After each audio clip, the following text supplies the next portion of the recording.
Welcome to Nasdaq TradeTalks. I'm Jill Malandrino, Global Markets Reporter at Nasdaq, coming to you live from Exchange in Miami.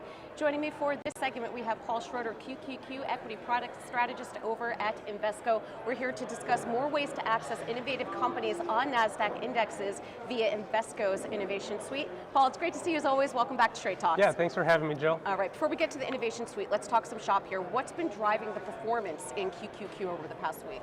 Sure, so today we're seeing a little bit more volatility move into the market after a hot CPI report, but if we take a look at the trailing week since we last spoke with you through yesterday's close, QQQ was up about 150 basis points, S&P 500 was up about 168 basis points, so underperforming the broader market a little bit, but going into that overall return, we see technology, consumer discretionary performing very well over the previous week. We also see the energy exposure within the Qs performing well too. Diamondback Energy is the top performing stock within QQQ over the previous week. So it's interesting to see that exposure performing well here so far through February. What we've also seen over the previous week is MongoDB, which is a newer constituent within QQQ.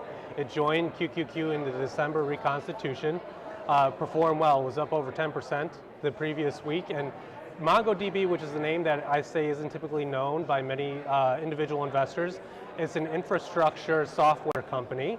And overall, really what got them grabbing headlines is that they're starting a new group that's going to be focusing really on creating trustworthy AI going forward. So the stock popped up from that, along with a really good price target increase up to $555 a share, which really drove the stock up as well.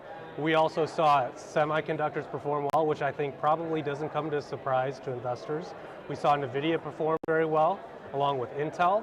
And really why we saw those two in particular perform well is really a halo effect from the ARM earnings report that came out this previous week, which I'm sure you've been talking about quite a bit. You know, over the previous week, ARM Holdings, a fantastic NASDAQ listed company, not in QQQ yet, we hope very soon, but up over 100% the previous week, and really seeing more AI companies or AI adjacent companies benefit from that earnings report. Yeah, we certainly are. And to your point, the halo effect, I mean, look at the companies that have some sort of association with NVIDIA, you know, the market caps that they've added on.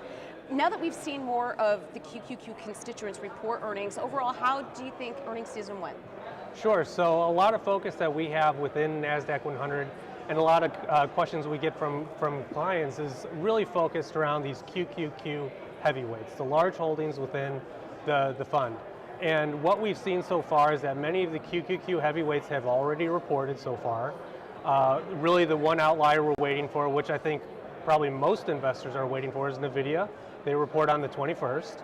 But specifically, if we take a look at Mag 7, for example, we've seen 6 out of the 7 Mag 7 companies report so far.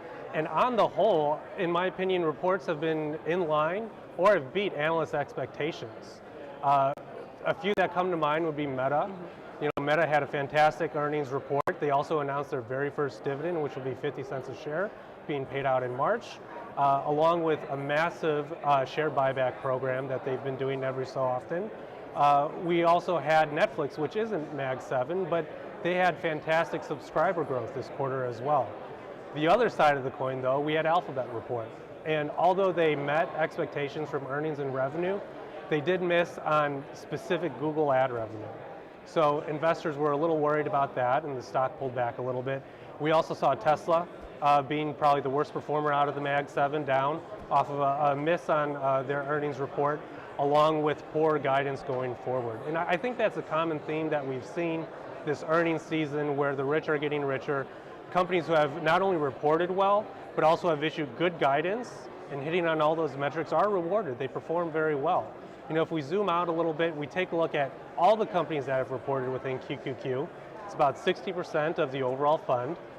We see about 92% of the holdings either meet or beat expectations this quarter, which is in line with previous quarters.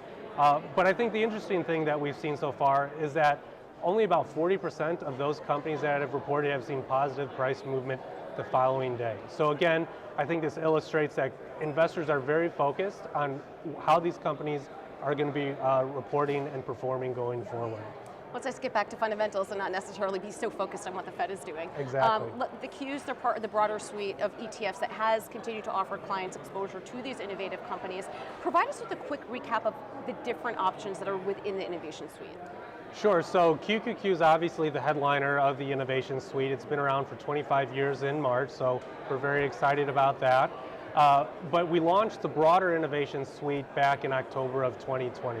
You and I have had several conversations around it, but just so everyone's aware, we now have a mid-cap growth option through QQQJ, and we also have a small cap growth option through QQQS.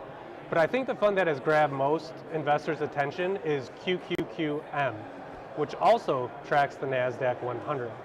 Common question is, Paul, why did you guys launch another ETF that tracks the Nasdaq 100 as well? Well, a lot of investors aren't aware that since QQQ is such an older ETF, it was launched as a unit trust.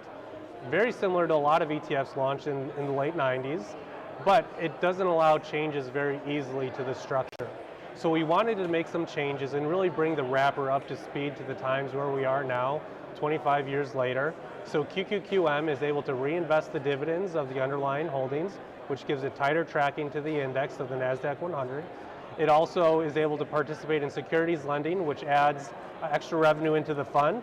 But I think most importantly, what investors are really focused on is the less expensive expense ratio. It comes in at 15 basis points versus QQQ's 20 basis points. But I think overall, as I mentioned before, what we're really excited about with the Innovation Suite are the Qs turning 25 this year. You know, I have to give a shout out to the marketing team within Invesco, who has put together a fantastic plan which will be rolling out over the next few weeks.